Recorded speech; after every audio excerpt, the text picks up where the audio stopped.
All right, Mark Rogers TV with our first 2015 NFL draft segment with the draft for the first time coming from Chicago, just a week away. And we, of course, go the college route. So we bring you USC, UCLA. They're typically rivals. They're always rivals, but in the same room tonight with Matt Lozano of LA Sports Hub and also of LA Sports Hub. We've got Joe Duarte. Gentlemen, for the first time on Mark Rogers TV. Appreciate the time, guys. Yeah, absolutely. Anytime, Mark. Thank you for the opportunity. Good stuff. Let's dive into it because it's not going to take too long off that clock once we tune in on Thursday night to hear a name from USC, the big guy, defensive tackle Leonard Williams. So let's start there, Matt. Leonard Williams projects where? What's your big board say right now? Right now, Mark, I got him going third overall, Jacksonville Jaguars. Would be totally shocked, to be honest with you, if he falls below maybe the 4 spot. You know, most people are expecting Jameis Winston to be first off the board, followed by whether it's a trade that Tennessee wants to do or not for Mariota. So I would expect Leonard Williams to be there at 3 and be gone pretty quickly right after. I think it's a perfect fit for the Jags. Personally, I'd like to see him go to a team like the Raiders. I think him and Khalil Mack would be a good fit for each other. But expect Leonard Williams to go number 3 overall. Hey, Matt, this is a guy that we saw dominate, of course, much of the time. So this is not a reach. This is not a guy that projects just because of size, speed, measurables. He produced on the field. When he was healthy, it was always double-digit sacks, double-digit tackles for loss. So he made his mark in the backfield. But there's a number of guys, SEC, Big Ten, Pac-12, that pile up those kind of numbers. Why is Leonard Williams so special? Well, you know how the NFL is. They love their combine stats. And he was checked in at 6'4", 305 pounds, and ran a sub-5 second 40-yard dash, which is incredible for anybody that size. Not only that, Mark, I watched all the SC games for several years now, and this guy dominated the defensive line for SC every week in and week out, against really the Pac-12 now is one of the better conferences in college football, arguably the best, if not the second best of the SEC now. So he dominated solid competition, and then on top of that, played through injury, has really good hands, and you ask a guy like Mike Mayock, guys like this are incredible because he did all of that domination without solid technique at his position.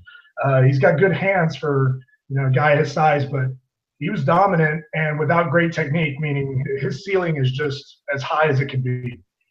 Okay, Matt, let's stay with the defense here because despite the scholarship reductions in recent years and losing a few more games than you're accustomed to at USC, especially under Pete Carroll, the star players were still just about as good as they were in the 2000s. It was the depth that hurt the special teams, hurt the depth along the offensive and defensive lines. But in terms of star quality players over the last few years, USC still about just as good as anybody in the country. And at safety, got a guy that was very productive in Josh Shaw. So can you set us up on Josh Shaw and where he may project to?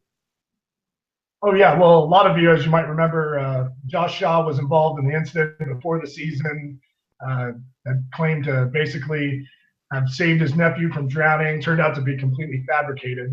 This guy just poked fun at that. But look, Josh Shaw is a super talented guy coming into this season.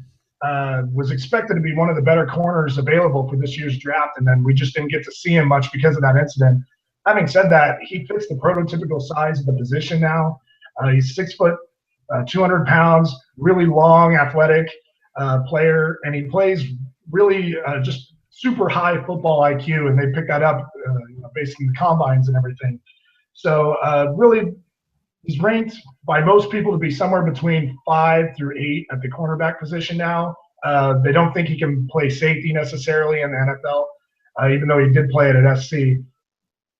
Really, we expect Josh Shaw to go somewhere in the 3rd round, maybe as early as the 2nd, later 2nd round type of guy. Talented, without a doubt, as he transferred from the University of Florida to start his career to move to SC in the first place. So he's a talented guy. It's just the off the field thing here is what's going to kill him and knock him down maybe a little bit more than he would have been. Okay, we're talking NFL draft with Matt Lozano, LA Sports Hub, covering USC, and also in a few minutes here, Joseph Duarte also of the LA Sports Hub. So let's flip from the Trojans defense to the offense. Couple star players here. Buck Allen, in what was at one point for USC a very crowded backfield, definitely distinguished himself. I believe he finished in the top 2 in the conference, if not the rushing leader in the Pac-12 this past season. So your thoughts on Buck Allen's productivity at USC and how that projects to the NFL and where we could see him play on Sundays, Matt? Well, I love how he projects to the NFL level. Running back position is one of these things now. It might be devalued a little bit in the draft, but for a guy like Buck Allen, he really only got to play about halfway through the start of not this past year, but the year before, and then was really the starter for most of this year. So as far as college running backs go, the mileage on him is not all that great, which is a good thing. Is exactly what you want for the NFL. These guys don't last very long on average, obviously, at running back. So I think he projects very well. We've got him as the 4th best running back in the draft behind guys like Todd Gurley and Amir Abdullah and the kid out of Wisconsin there. Melvin Gordon, yeah. So really, Buck Allen, I think, translates very well to the NFL. I could see him going to a team like Dallas maybe, or possibly Arizona. I don't think he'll be one of the higher draft picks per se. I could see him going in about the 3rd, maybe the 4th round. But look for him to be a very solid pickup. He's great out of the backfield, not something we see a lot out of running backs in this day and age. So between that and his pass blocking skills, definitely ready for the NFL. Okay, Matt, last but not least, Nelson Agholor, a kid that for his first couple of years at USC, of course, in the shadows of Robert Woods and Marquise Lee, very productive his last couple of years with the Trojans. So same question here. Where do you see him possibly playing on Sunday and some of the highlights of Nelson Agholor's game? Well, I think you hit the nail right on the head there, Mark. Nelson Agholor was behind Robert Woods and Marquise Lee, and so really for his first year, we didn't get to see much of him, but the talent is there. Last year kind of took over a little bit more, but it was a chaotic season. The year before, Lane Kiffin being fired and the coach Ogeron, transition. So this year we really got to see what he could do, and he was very impressive. Right now, he's somewhere between the 5th best receiver, about the 8th spot. It's a little debatable. Nelson Agholor is one of those guys. We're seeing him move up right now for whatever reason right before the draft here. So I expect him to go as early as the late 1st round next Thursday night. More likely be somewhere in the 2nd to maybe late 2nd round range. Look for a team like the Patriots. He's actually worked out for them twice now. They could definitely use another receiver out there for Tom Brady. So look for a team like that. He'll definitely be playing slot receiver in the NFL. Doesn't exactly have the speed to hang outside with the big guys, but look for him to do some damage in the NFL. If he goes to a good team, I think he could be a very solid slot receiver in this league. Okay, let's go across town to UCLA, and I'm surprised that Joseph's not a little bit mad at me not going to UCLA first, because since that 50-0 game a few years ago, it's been all UCLA in this rivalry. They've dominated. I thought it was going to be a great game this past year. I was all set to watch it, and the Bruins ran away with it again. So, Joseph, thanks so much for joining us. So let's break down the Bruins here. We'll start with Brett Hundley. This is how it is in college, where you get attached to a guy and boom, then he's gone. If he's really that good, he's going to go to the NFL a little bit early. And for Brett Hundley, it seemed like yesterday that he was stepping on the field for the first time, and really for the first time in the limelight against Nebraska in Game 2. I think he actually had a touchdown on his first carry against their Game 1 opponent his freshman season. Then against Nebraska, really lit it up, 700 yards total offense for the Bruins in that one. And then he had a very productive career, but no Pac-12 championships. So that stings possibly a little bit. But let's get to the NFL draft prospectus here, Joe. Your thoughts about Brett Hundley? Of course, has all the tools, looks the part. Where does he stand right now? He stands between the end of the 1st round all the way to possibly the 3rd. And we all know how the draft goes. The Browns, one year they'll take Wheaton, next year they'll take Manziel. It's really picky. It's hard to get a grasp on what team is going to take what, because as you can already know, Jameis Winston, Mariota, 1A, 1B, that's going to be the first 2 quarterbacks taken. Where Brett Hundley falls is kind of no man's land. Ideally, he could fall all the way to his hometown, to Arizona, the Arizona Cardinals. That would be an ideal fit because, as we know, they've had some quarterback issues. And Carson Palmer. Yeah, Carson Palmer is not going to be around this league much longer, so that would be an ideal fit. What his problem is, though, that he does hold on to the ball like a little bit too long. And his strength is also weakness, his athleticism. And it's hard to teach a quarterback not to run out of the pocket when he's in trouble.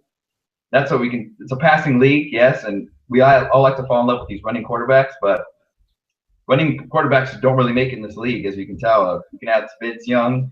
Michael Vick has yet to stay healthy a whole year, RG3. So he does have the size, 6'3", 227 pounds. That does help him out a lot. And he has the ability. He just needs to learn how to throw from within the pocket and not be hesitant to run outside the pocket. If he can do that, then I'm sure all you have to have is one team fall in love with you. The ideal fit for the Bears, with their quarterback problems. The Jets, you can fall all the way back to the Texans. It could be a number of teams. And that's the problem. It's hard to gauge because it just takes one team. Okay, Joseph, we, of course, got accustomed to seeing some soft UCLA defense back in the run of the 2000s, playing some mediocre football before Jim Mora arrived, but no more with the likes of Eric Kendricks and Miles Jack and company. I would have to admit I was a bit surprised by this Bruins defense about mid-season, gave up some big point totals to the likes of Colorado and Cal, but then they really caught their stride down the stretch, played really well against Arizona, who, of course, went onto the conference championship game and looked really good throughout most of the rest of the season. But they lose a couple really good ones. Eric Kendricks, extremely productive in college. Odighizuwa, and also a linebacker with the Bruins. Can you kind of break down each one of them and where you see them playing in the NFL and the strengths and weaknesses? Eric Kendricks' strength is his motor. He's the Ray Lewis type. He's going to be all over the field. In college, he was a lock for 100-plus tackles per season.